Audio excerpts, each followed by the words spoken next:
The Constitutional Court has upheld an earlier ruling by the High Court that part of the Executive Code of Ethics is unconstitutional and invalid. That part, in its current form, says that members of the executive are not bound to disclose the donations they receive for internal political party campaigns. The issue of political party funding came under the spotlight, when the recently suspended Public Protector Busisiwe Mkhwebane sought to investigate President Cyril Ramaphosa on the funds he had received for part of his campaign during the 2017 ANC presidency bid. For more on this story, we're joined by Dario Milo. He's with Webber Wentzel. He also acted on behalf of Amabhungane, who brought this matter before the court. Dario, good evening to you. Thank you so much for your time. This is a really significant decision that has been reaffirmed by the Constitutional Court, following, of course, that ruling that was made by a lower court declaring the Ethics Code unconstitutional and invalid.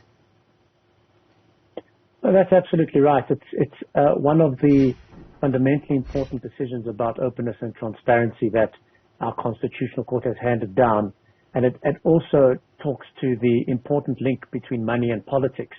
And just like the My Vote Counts case that came before it, and which spoke about the need to have disclosure of donations to political parties, this case emphasizes the importance of transparency whenever members of the executive get any benefit, whether it's a personal benefit or any other form of financial benefit.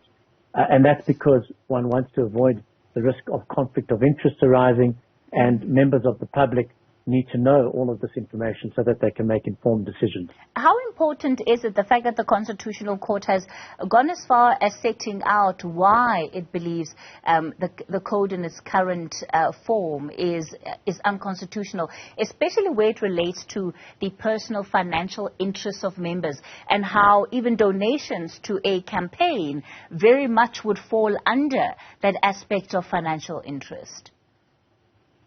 Well, what the court decision has done, essentially, is it has plugged the loophole of the existing code. The existing code basically said that Cyril Ramaphosa, to use that example, because that was the factual sort of backdrop of the case, Cyril Ramaphosa had no duty under the code to disclose the fact that there was a campaign, the CR17 campaign, which received donations.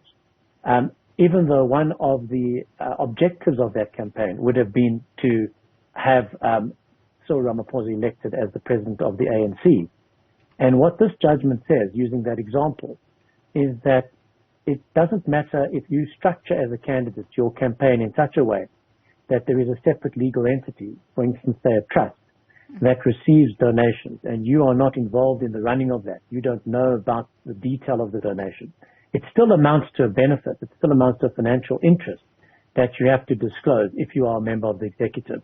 And importantly, though, it is a prospective judgment. It's not retrospective. So no one is saying that Cyril Ramaphosa or anyone else, any other member of the executive or MEC, who disclosed in accordance with the old code did anything wrong. That is how the code was interpreted at the time. But as a result of this decision, within 12 months, the president must come up with another code that deals with this lacuna and closes this loophole.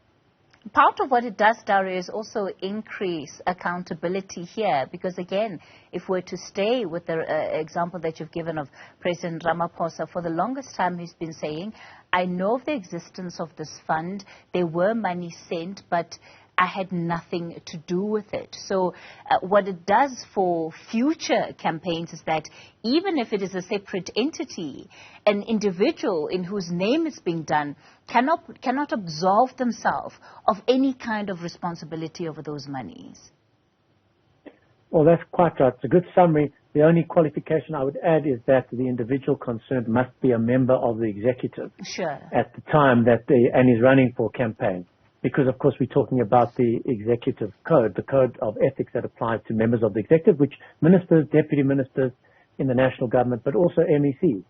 So it doesn't only apply to the ANC, it applies to contestations, for instance, within the DA, if a member of the MEC is involved. MECs involved in that campaign. You're leading me straight into my next question, Dario. I mean, how significant is this going to be for the 2024 elections? And already what we're seeing with the disclosures of political parties where their funding is concerned is some are still very much on the fence about it. So we do have some disclosures, but not at least to the extent that we were expecting or anticipating, or even that is a true reflection of the finances of the party. How much more of a span in the works is this going to throw? Well, what I think it does is it adds an additional layer of accountability and transparency. I mean, the My Vote Counts decision, which preceded this decision and which eventually resulted in the Political Party Funding Act, was an incredibly important development because it meant that now, as you rightly say, political parties have to declare in general terms who funds them. And that's an important principle for the electorate to know, and also for journalists and others to keep political parties in check, to investigate and interrogate those links to the donations that they might have received. It's a separate question whether that act is being strictly complied with. And of course, one must assume that all the political parties who have received donations have dutifully and in accordance with that legislation disclosed what they should have disclosed. But what this decision does, as you rightly say, is, for instance, by the time 2024 comes around, there is no doubt that there will have to be, because it has to happen within 12 months, a new code which the president has to promulgate, which has to cover the issue of internal funding for campaigns, in particular to ensure that even if you have a separate entity, because that was the critical point in the case, even if there is a separate entity that receives funding for a particular candidate who is a member of the executive, that would be subject to disclosure obligations in the interest of transparency. All right. Well, we'll see just how quickly then the presidency is going to be moving on this one. Dario, let me thank you for your time this evening.